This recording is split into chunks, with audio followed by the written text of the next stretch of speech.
Fala pessoal, beleza? Eu vou resolver com vocês agora a prova de Física da Unesp, primeira fase 2022, tá? E essa aqui é a prova do primeiro dia, né? Eles dividiram a prova, primeira fase, em 2 dias.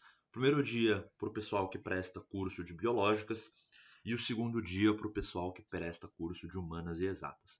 Então vou resolver aqui a prova de Física da primeira fase dos cursos de Biológicas, tá bom? Foram 7 questões ao todo, tá? Eu achei o nível da prova um pouquinho mais alto que o do ano passado, mas vamos discutir isso aqui ao longo das questões, tá bom? Então vamos lá. Primeira questão, ele fala o seguinte: quando a luz de um semáforo fica verde, um veículo que está parado parte com aceleração escalar constante a1 e se move por uma rua retilínea até atingir uma velocidade máxima, que ele chama de V máximo, em um intervalo de tempo t1. Então, o carro parte do repouso aqui, o sinal fica verde, ele entra em movimento, tá? E aí ele vai acelerar com uma aceleração constante, então a velocidade cresce linearmente, movimento retilíneo uniformemente variado, até que após um tempo t1, ele atinge uma velocidade máxima Vmax, tá bom? Aí, a partir desse instante, ele inicia um processo de frenagem, também com uma aceleração escalar constante, até parar novamente no semáforo seguinte, em um intervalo de tempo t2. Então, a partir daqui, ele começa a frear com uma outra aceleração, tá? Até que depois de um tempo t2, ele atinge o repouso quando ele chega aqui no semáforo seguinte. Aí ele forneceu aqui para a gente o gráfico da velocidade em função do tempo, tá? E ele pergunta, né, no trajeto entre os dois semáforos, qual foi a velocidade escalar média desse veículo. Bom, gente, vamos lá. Para calcular a velocidade escalar média, a primeira coisa que a gente precisa lembrar é que a velocidade média, que eu vou denotar aqui por Vm, é simplesmente ΔS sobre ΔT. Beleza? Então, a velocidade média vai ser ΔS dividido por ΔT. Tá bom? Bom, o que a gente tem que fazer aqui? A gente precisa calcular quem é esse ΔS aqui. Tá bom? E como que a gente calcula quem é esse ΔS aí? Bom, é só a gente lembrar que a área, né, deixa eu até pôr aqui, né, que a área aqui dentro, essa área aqui, vai ser o deslocamento. A área embaixo do gráfico da velocidade em função do tempo vai me dar o deslocamento, tá bom? Então vamos calcular esse deslocamento. Quem vai ser o deslocamento então? Vamos lá, ΔS vai ser igual. Bom, a área que a gente precisa calcular aqui é a área de um triângulo, né? Então vai ser a base do triângulo, reparem que a base do triângulo está aqui, ela vale T1 mais T2, tá? Então, base, que é T1 mais T2, bom? E a altura vale esse V máximo aqui, vezes V máximo, dividido por 2, a área do triângulo. Tá? E aí, a gente precisa eliminar esse V máximo aqui, tá? Mas daqui a pouco a gente trata disso.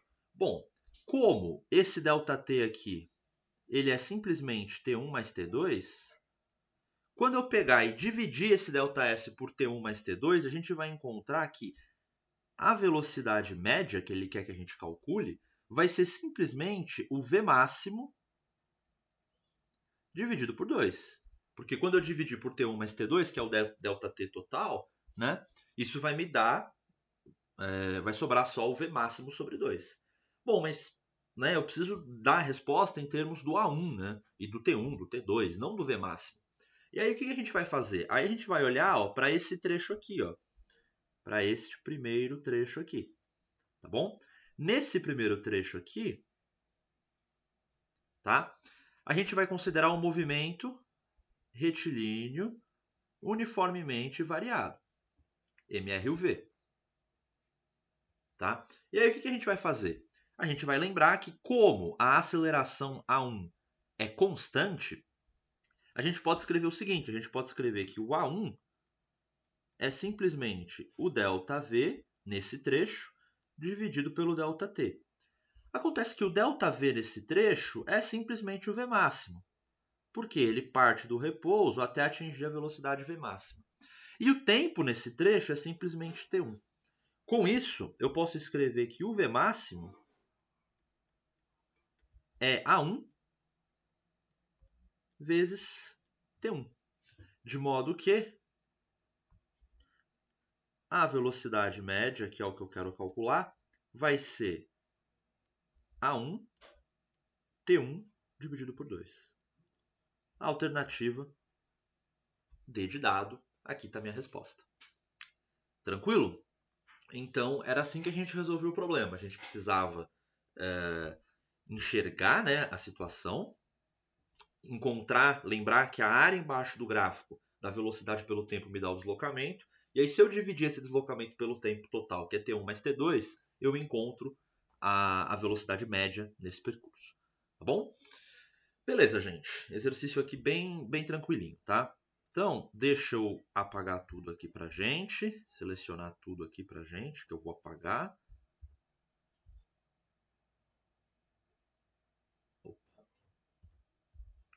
Estou aprendendo ainda a usar essa nova versão aqui do aplicativo, então não se assustem se eu tiver um problema. Acho que é mais fácil eu apagar tudo na raça mesmo, assim, né? Isso, acho que está mais rápido. Beleza? Bom. Ok. Então vamos agora para a próxima questão da prova. A próxima questão foi uma questão aqui de dinâmica, tá? Uma questão aqui super tradicional de dinâmica. Então vamos a ela. A questão ele fala o seguinte, ó. Ele fala para a gente considerar um garoto, né, girando uma esfera de massa meio quilograma. Já deixa eu anotar aqui que a massa é meio quilograma, tá? Ao redor do seu corpo, mantendo o braço esticado na vertical e segurando um fio ideal cujo comprimento é 65 milímetros, que é esse cara aqui, ó, esse carinha aqui que eu vou chamar de L, tá bom? Opa, não ficou muito legal aqui, deixa eu ver se eu consigo melhorar esse meu L. Tá? Bom, então esse comprimento L aqui. A esfera vai girar numa trajetória circular contida em um plano horizontal que tem um raio de curvatura de 60 centímetros. Esse raio de curvatura, gente, ó, ele está aqui, tá bom? Tá? De modo que eu tenho um triângulo aqui que eu vou desenhar. Tá? Esse triângulo tem um comprimento L aqui e um raio R aqui. E aí aqui eu vou marcar um ângulo que eu vou chamar de θ. Bom, e obviamente esse triângulo é retângulo. Tá? Bom, aí ele fala assim, considerando que G é igual a 10 e desprezando a resistência do ar, blá, blá, blá, blá, blá, qual é a intensidade da força de tração que atua no fio? Gente, esse problema aqui é um problema tradicional de pêndulo cônico, tá bom? Então, é um probleminha de pêndulo cônico. Como que a gente resolve um probleminha de pêndulo cônico? Então, considera aqui ó, que a gente tem a nossa bolinha, tá? Que é o nosso pêndulo. E aí as forças que agem nela são o peso, que atua aqui para baixo, e obviamente uma força de tração aqui, atuando na direção do fio. Se a gente somar esses dois vetorizinhos, a gente encontra um vetor resultante aqui, ó, que eu vou chamar de FR. Tudo bem? E aí eu consigo construir, né? Aqui eu estou usando o método do paralelogramo para somar esses dois vetores. Existe uma outra forma de somar esses dois vetores, que é usar o método do polígono. Você desenha o vetor tração, aí você pega o vetor peso, coloca a bundinha dele na cabecinha do vetor tração, e aí somando os dois você ganha o vetor resultante aqui. Tudo bem? Então é bem importante saber construir esse triângulo. Tá? Onde este ângulo aqui ó, vai ser o θ, o mesmo θ que está aqui. Ó. Tá bom? Ou seja, esse triângulo aqui ó, é semelhante a esse triângulo aqui. Tá? Show de bola. Então deixa eu anotar que esse cara aqui ó, vale 65 e esse cara aqui vale 60. Bom? Bom, e aí eu vou chamar esse carinha aqui de x e a gente vai usar ele daqui a pouco. Tá? Qual é o truque aqui? O truque é o seguinte. Essa força resultante, gente, ela é a força centrípeta, que vale simplesmente m v quadrado dividido por r. Tudo bem? Tá? A força resultante aqui apontando para o centro da trajetória é a força centrípeta. A gente não vai usar isso para resolver o problema, tá? Porque como ele quer a tração, a gente vai fazer o seguinte. Olhando para esse triângulo aqui, ó, eu posso dizer que o cosseno de θ é igual ao cateto adjacente, que é o peso, dividido pela tração. De modo que eu posso escrever que a tração é simplesmente o peso, que eu já vou escrever como sendo mg, dividido pelo cosseno de θ. Bom, a massa e g a gente já conhece. Falta descobrir quem é o cosseno de θ. Tá bom? Então é isso que a gente vai fazer agora. Tá? Vamos lá. Vamos descobrir quem é o cosseno de θ. Para isso, ó, a gente precisa voltar para este triângulo aqui, ó, e descobrir quem é o x, né? Lembrando que o cosseno de θ vai ser o cateto adjacente, que é x, dividido por L. Então a gente precisa descobrir quem é esse x. Para isso, a gente vai usar o teorema de Pitágoras. Hipotenusa ao quadrado igual a cateto ao quadrado mais cateto ao quadrado. E aí a gente pode escrever que x ao quadrado é 65 ao quadrado menos 60 ao quadrado. Eu sei que você já deve estar pensando em fazer 65 ao quadrado, mas, gente, vamos usar um truque de matemática aqui, ó, de fatoração, e escrever 65 ao quadrado menos 60 ao quadrado como 65 mais 60, que multiplica 65, menos 60. Isso aqui vai me dar 125 vezes 5, que é 5 à quarta. Lembra que o 125 nada mais é do que 5 ao cubo, né? E 5 é 5 à primeira. 5 ao cubo vezes 5 à primeira dá 5 à quarta. E desculpa, gente, isso aqui é x ao quadrado, hein? E aí, quando a gente tirar a raiz, o x vai me dar 5 ao quadrado, ou 25. Simples assim. Tá bom? De modo que o cosseno de θ vai ser quem? Vai ser o x, que é 25, dividido pelo L, que é 65. Isso aqui é a mesma coisa que 5 sobre 13. Show de bola. Tá bom? E aí agora vamos resolver o problema. Tá bom? Vamos lá. Vamos arrumar um espacinho aqui, ó. Então vamos agora olhar para esta expressão aqui, tá bom? Então vou fazer aqui no cantinho, ó. A tração vai ser mg, então meio quilograma, vezes 10, dividido por 5 sobre 13. Bom, reparem o seguinte. Aqui em cima eu vou ter 5, que vai simplificar com esse 5. Esse 13 vai vir multiplicando, e aí a gente vai ganhar uma tração de 13 newtons, alternativa C. Bom? Então, assim, uma questão difícil. Não é uma questão, assim, ela parece ser uma questão muito difícil, não é? Mas, se você estudou bem, essa aqui não é uma questão que traz problema. E quando eu digo estudou bem, o que eu estou querendo dizer com isso? É que pêndulo cônico é um problema típico, um problema tradicional. Tá? Todo mundo, quando a gente estuda movimento circular, estuda a dinâmica do movimento circular, é um assunto que é sempre ensinado, é um problema que é sempre ensinado. Então, essa é a questão que quem estudou ali de forma tradicional, né, o conteúdo de forma tradicional, já tinha resolvido uma questão desse tipo, já tinha brincado com o pêndulo cônico. Então, essa questão não é uma questão que traz algum tipo de novidade ou algum tipo de raciocínio muito mirabolante. Tá? É aquela questão que se você estudou bem e tal, você vai lembrar do pêndulo cônico, vai brincar e vai resolver tranquilamente. Tá bom? É um exercício aqui bem tradicional nesse sentido. Tá? Mas é uma questão trabalhosa. A gente teve que fazer um pouquinho de trigonometria, né? Pitágoras, uma continha aqui que não era muito simples, né? Do teorema de Pitágoras. Então, se você não percebe, por exemplo, que você pode fazer essa fatoração aí, ó, você vai fazer 65 ao quadrado, subtrair por 60 ao quadrado. Não é uma conta muito gostosa de fazer, né? Então, assim, é uma questão que dá um certo trabalho, tá? Mas, de qualquer forma, é um problema interessante da gente resolver, tá? E é um problema super tradicional, tá? Então, um candidato bem preparado não deve ter tido problema para resolver essa questão aqui, tá bom?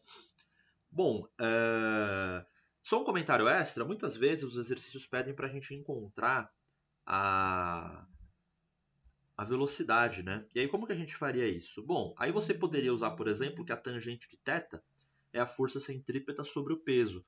E aí você conseguiria relacionar isso com a velocidade. Tudo bem? Porque em tese você conseguiria achar a força centrípeta, a gente já conhece a massa, já conhece o raio, e aí a gente consegue tirar a velocidade também. Tá bom? Beleza, mas é isso. Esse problema foi isso, tá? Agora deixa eu limpar a tela. Então, eu não consigo pensar um jeito mais rápido de fazer isso, então vou ter que fazer aqui elemento a elemento do slide. Na real, acho que tem um jeito mais fácil. Deixa eu testar aqui, gente. Eu estou aprendendo a mexer nisso aqui ainda.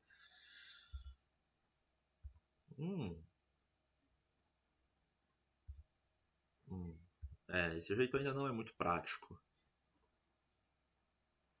Não é muito prático ainda. Eu vou voltar para minha... eu acho que tem um jeito prático aqui assim. Esse jeito aqui é um pouquinho mais prático.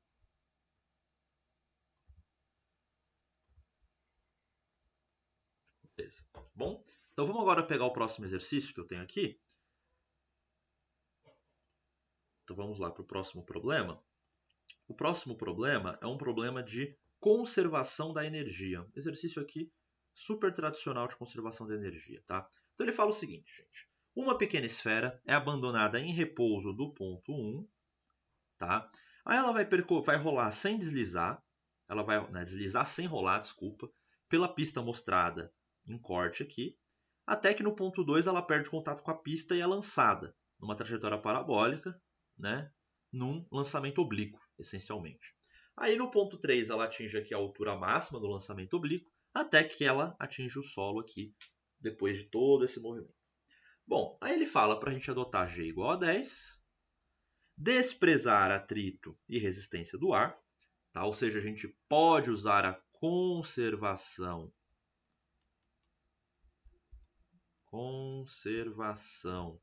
da energia, e é isso que a gente vai usar para resolver o problema.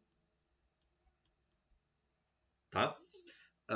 E ele pergunta qual é a componente horizontal da velocidade vetorial da esfera no ponto 3. Tá? Então vamos lá, gente. Primeira coisa que já confunde algumas pessoas. Muitas pessoas pensam, ora, se o ponto 3 é o ponto de máximo da trajetória, ele não deveria ter atingido a mesma altura que o ponto 1, dado que eu estou desprezando atrito e resistência do ar, ou seja, eu estou considerando a conservação da energia, né? Ele não deveria atingir a mesma altura? A questão é a seguinte, gente. No ponto 1, ele parte do repouso. No ponto 3, ele não está em repouso. Tudo bem? Ele não está em repouso no ponto 3. Ele está em movimento. Ele tem um movimento horizontal. É o ponto de máximo do lançamento oblíquo. A velocidade vertical é nula. Mas ele tem uma velocidade horizontal. E é por isso que ele não atinge a mesma altura do ponto 1. Porque no ponto 3 ele tem energia cinética também, o que no ponto 1 ele não tinha. De modo que no ponto 3 ele tem menos energia potencial gravitacional, logo menos altura. Tá bom? Outra coisa, gente, sempre que eu vou resolver um problema de energia potencial, né, o que a gente faz é energia mecânica, o que a gente faz? A gente iguala a energia do ponto inicial, que vai ser do ponto 1, com a energia do ponto final, que é a energia do ponto 3. Tá? E aí a gente considera que a energia total é a energia cinética mais a potencial. Né? Bom, só que o que eu gosto de fazer é pegar dos dois pontos que eu estou trabalhando e colocar o meu chão, entre aspas, no ponto de mínimo, no ponto de menor altura entre os dois que eu estou considerando. Então eu vou considerar o meu chão aqui, ó, no ponto 3.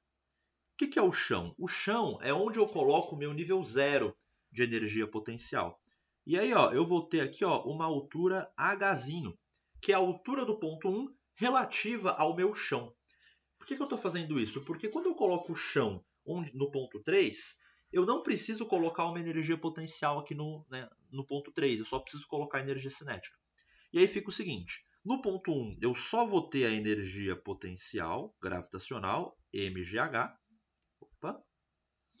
enquanto que no ponto 3 eu vou ter só a energia cinética, porque eu coloquei o meu chão no ponto 3.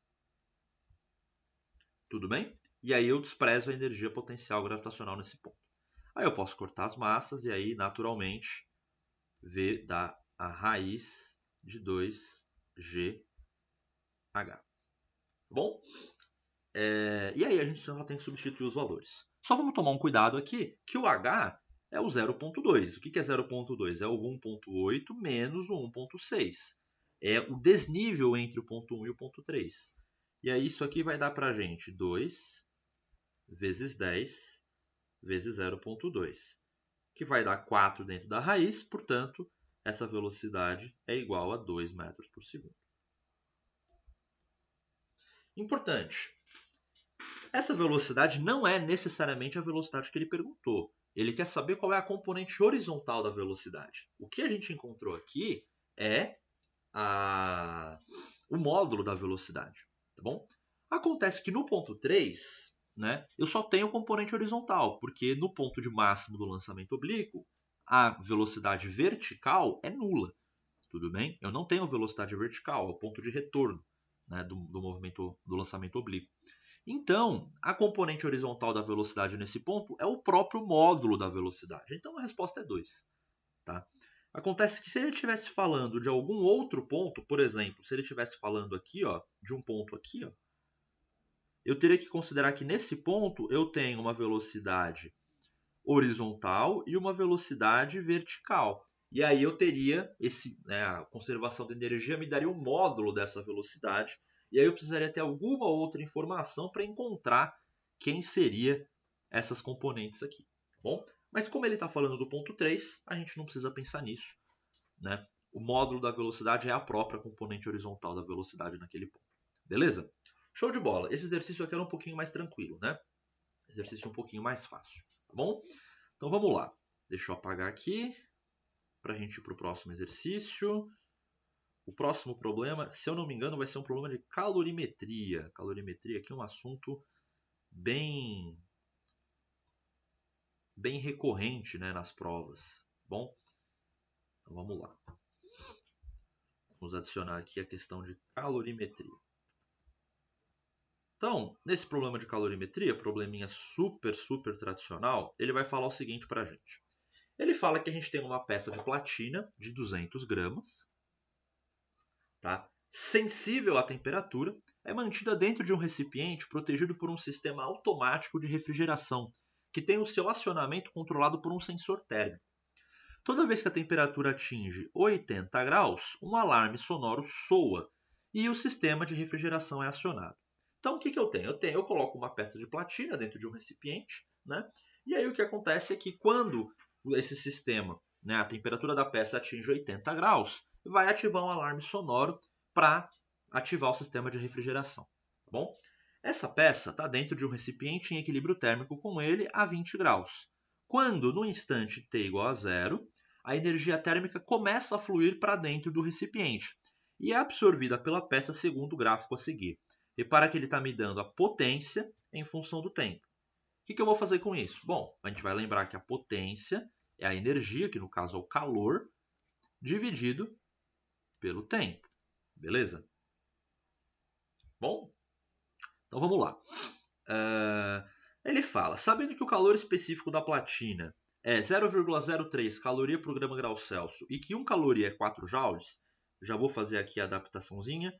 Vou escrever isso aqui como sendo 0,12 joule por grama grau Celsius. Por que eu fiz isso? Né? Eu peguei o calor específico que estava em caloria e converti para joule, multiplicando por 4, tá bom? Então aqui, ó, eu multipliquei por 4, tá bom? Importante. Já estou fazendo essa transformação aqui. Eu poderia fazer depois, mas vamos fazer aqui. Ele quer saber em quanto tempo o alarme vai disparar. Quanto tempo vai demorar para o alarme disparar. Então o que acontece, gente? A platina, a peça de platina, ela está inicialmente a 20 graus. E aí eu vou fornecendo energia para ela, vou fornecendo calor, né? Através dessa potência de 2 watts que ele colocou aqui para a gente, né? Tá? E aí eu quero saber quanto tempo demora para que essa peça de platina atinja os 80 graus.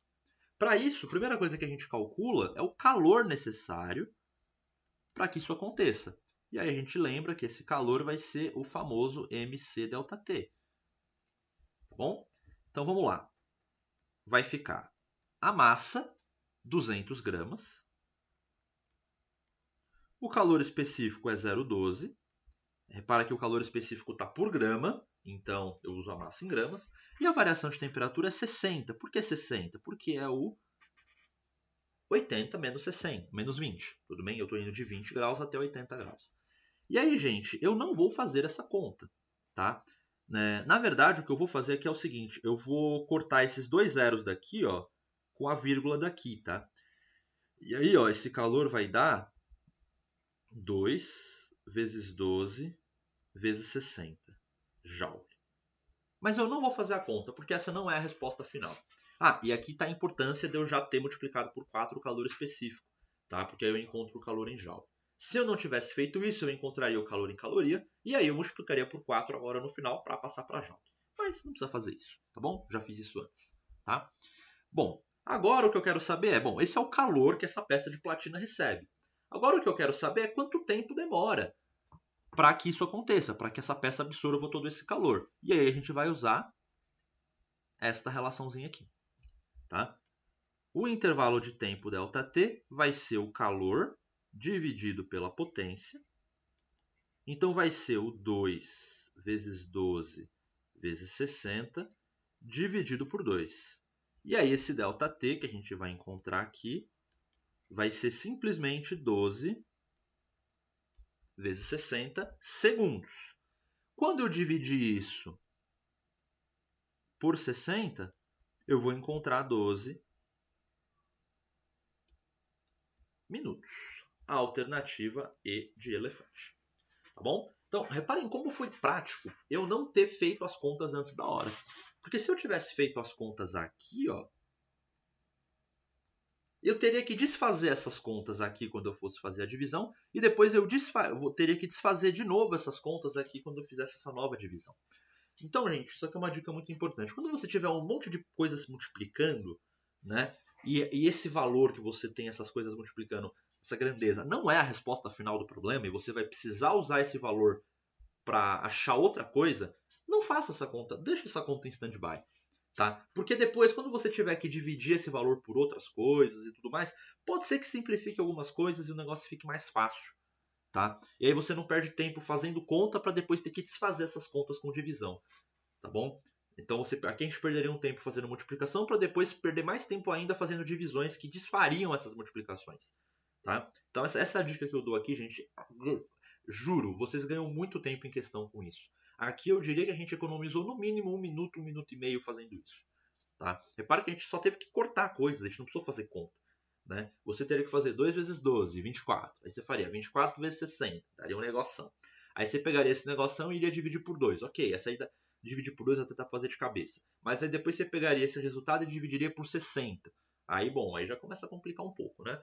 Mesmo que dê para cortar os zerinhos e tudo mais, não é uma coisa, né? Dividir por 6, dá um trabalho, né? Dá um tempinho ali, tá? Então, confie em mim que seguir essa receitinha aqui que eu dei ajuda muito em probleminhas de conta, tá bom? Beleza, então agora vamos para o próximo problema. O próximo problema, se eu não me engano, foi um problema de ótica. Era um exercício difícil, hein, gente? A questão de ótica não era uma questão muito fácil, tá? Deixa eu apagar aqui para a gente chegar lá. Não era uma questão muito fácil, tá? Uma questão bem complicadinha, na verdade, tá? A questão de ótica. Confesso que eu me surpreendi aqui com a questão de ótica dessa prova. Então vamos lá. Quinta questão da prova de física. Uma questão aqui de espelho, tudo bem? Então vamos lá. Então ele fala o seguinte para a gente. Um objeto linear AB é colocado perpendicular ao eixo principal de um espelho esférico convexo. Gente, apareceu o espelho esférico, seja côncavo ou convexo, a primeira coisa que você faz, você nem lê o resto do problema, você identifica o sinal do foco. Como o espelho é convexo, o foco é negativo, gente. Isso aqui é fundamental que você identifique. A primeira coisa que você tem que identificar. Esquece o resto do problema. Falou espelho convexo, foco negativo. Ponto, acabou. Aí você volta para o problema. Tá? Bom, então ele vai colocar esse objeto linear AB a uma distância D do vértice do espelho. Então ele vai colocar esse objeto aqui em algum lugar, ó, por exemplo. Vou pôr o objeto aqui assim, tá bom? objeto AB aqui. Então, eu vou colocar que esse aqui é o ponto A, esse aqui é o ponto, esse aqui é o ponto A, esse aqui é o ponto B. Bom, a figura mostra um raio de luz R proveniente da extremidade A do objeto e a imagem alinha desse ponto. Então, o ponto A do objeto está aqui e o A' está aqui. Bom, e ele disse que esse objeto foi colocado a uma distância D do vértice do espelho. Então, vamos colocar aqui essa distância D. Tá bom? E aí ele quer que a gente escreva o D em função do x e y, onde x e y são colocados aí no problema para a gente. Então, gente, ó, o que você precisa entender? Primeira coisa, o y ele está fazendo o papel do raio de curvatura. Tá? E a gente sabe que o raio de curvatura é o dobro do foco. Então, o que muita gente vem aqui e faz? Ó, eu posso escrever então que o y é 2 vezes o foco, né? Isso é o que muita gente pensa e escreve. Só que tem um erro aqui, gente. O y ele é uma distância. Distâncias não podem ser negativas, mas o foco é negativo. Então, 2 vezes o foco vai ser um número negativo, mas o y não pode ser negativo. Como que a gente resolve esse problema? A gente coloca um menos aqui.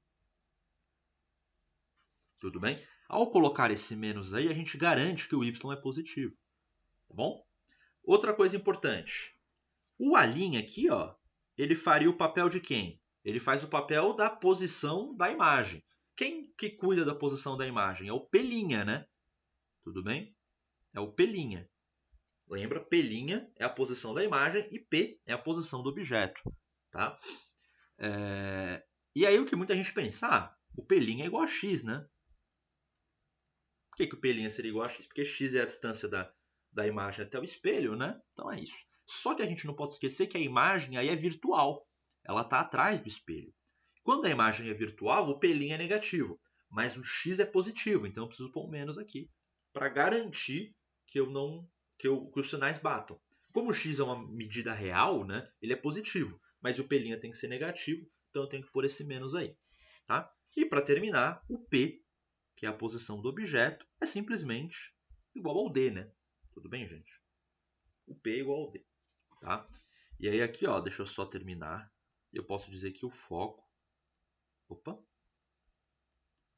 é menos y sobre 2, tá bom? E aí o que a gente vai fazer agora? A gente vai usar a equação dos espelhos esféricos. 1 sobre o foco é igual a 1 sobre P mais 1 sobre P'. E aí, como a gente já considerou os sinais bonitinhos, é só a gente substituir. O 1 sobre o foco vai ficar menos 2 sobre y. Né? Porque quando você colocar 1 sobre o foco, vai ficar 1 sobre menos y sobre 2. Aí brinca aí com as frações e tal, dá menos 2 sobre y. Igual 1 sobre P é 1 sobre D. E aí aqui vai ficar menos 1 sobre x, né? Porque o P' é menos x, né? E a gente vai encontrar isso. Aí eu vou passar o menos x para o outro lado e aí vai ficar o seguinte, ó. 1 sobre D igual a 1 sobre x menos 2 sobre y. A gente faz o MMC, isso aqui vai me dar y menos 2x dividido por xy. Beleza, gente? E isso é 1 sobre D. Portanto, o D vai ser xy sobre y menos 2x. O que está na alternativa D de dado. Tá bom? Então, era bem importante entender bem os sinais, porque se você erra o sinal, você chega em outra resposta. Por exemplo, a resposta B. Tá? Dependendo de como você constrói os sinais, você pode chegar na resposta B. Por exemplo, se você esquece o sinal do foco, você vai chegar na resposta B. Tá bom? Então, assim, é bem importante tomar bastante cuidado com esse problema, tá? Para não cometer nenhum deslize. Tá? Não é uma questão difícil, mas não é uma questão fácil. Na verdade, eu acho uma questão difícil, tá? Primeiro porque envolve um raciocínio de letras, né? Literal, e as pessoas já têm um pouquinho de problema com isso, tá?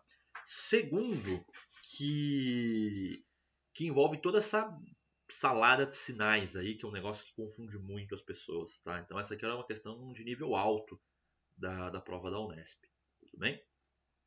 Mas ok, tá? Essa é assim que a gente resolvia esse problema. A prova em si eu achei um nível um pouquinho alto comparado com o ano passado. Tá? O nível subiu um pouco. Tanto a Unicamp semana passada o nível subiu um pouco. E essa prova aqui também subiu um pouco. Talvez, gente, o nível tenha subido um pouco porque essa aqui é a prova para a galera de medicina, né? Óbvio que não é só para a galera de medicina, para a galera de biológicas como um todo. Mas dentro da galera que presta biológicas, você tem o grupo de medicina, né? É o curso mais concorrido.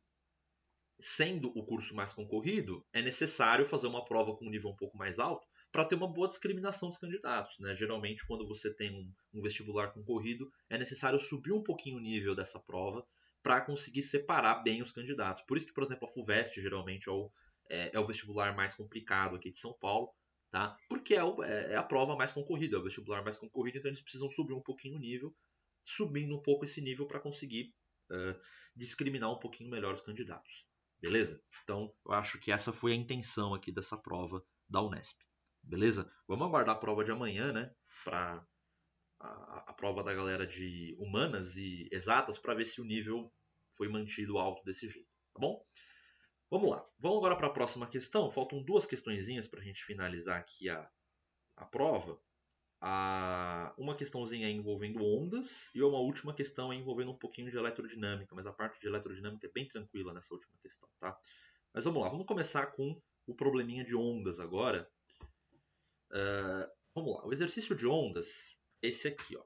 Um exercício clássico sobre refração das águas de ondas na água, tá? Refração das ondas do mar. Exercício super tradicional.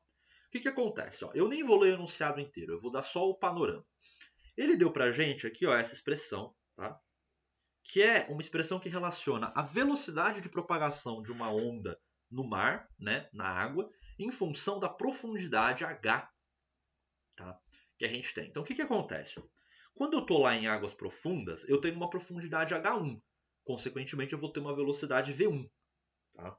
Quando eu me aproximo da praia, quando a onda vai quebrar, o que acontece? A profundidade, obviamente, diminui, de modo que a velocidade de propagação diminui. Bom, quando uma onda tem a sua velocidade de propagação alterada, a gente diz que há uma refração. E aí a direção de propagação dessa onda pode mudar, a lei de Snell, todo aquele monte de coisa que a gente aprende lá em ótica, vale aqui também, tá bom? Esse é o ponto principal. Inclusive, gente, é isso que explica como que a onda quebra do jeito que ela quebra, né? Na prática, a onda está sendo freada, né?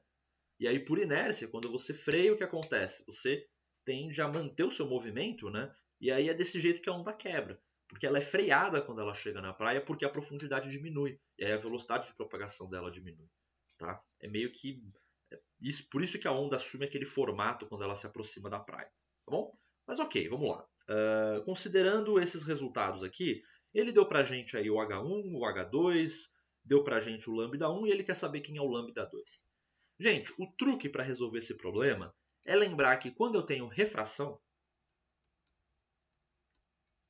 isso vale para qualquer tipo de onda, a frequência dessa onda é constante. A frequência da onda não muda quando ela é refratada. Por que isso é importante? Porque, por exemplo, na condição inicial, a frequência ela era simplesmente V1 sobre lambda 1. Só que na situação final, a frequência é V2 sobre lambda 2, depois que ela sofre a refração. Mas como a frequência é igual, esses caras têm que ser iguais. Tá? De modo que eu posso escrever o seguinte, eu posso escrever raiz de G sobre H1 sobre lambda 1 é igual a raiz de GH2 sobre lambda 2. Eu posso cortar o G dos dois lados, né? E aí, como eu quero achar o lambda 2, ó, eu vou escrever aqui que o lambda 2, eu multiplico em cruz, né? Ele vai ser lambda 1, que multiplica a raiz de H2 sobre H1. E aí, isso aqui vai ficar. O lambda 1 é 12,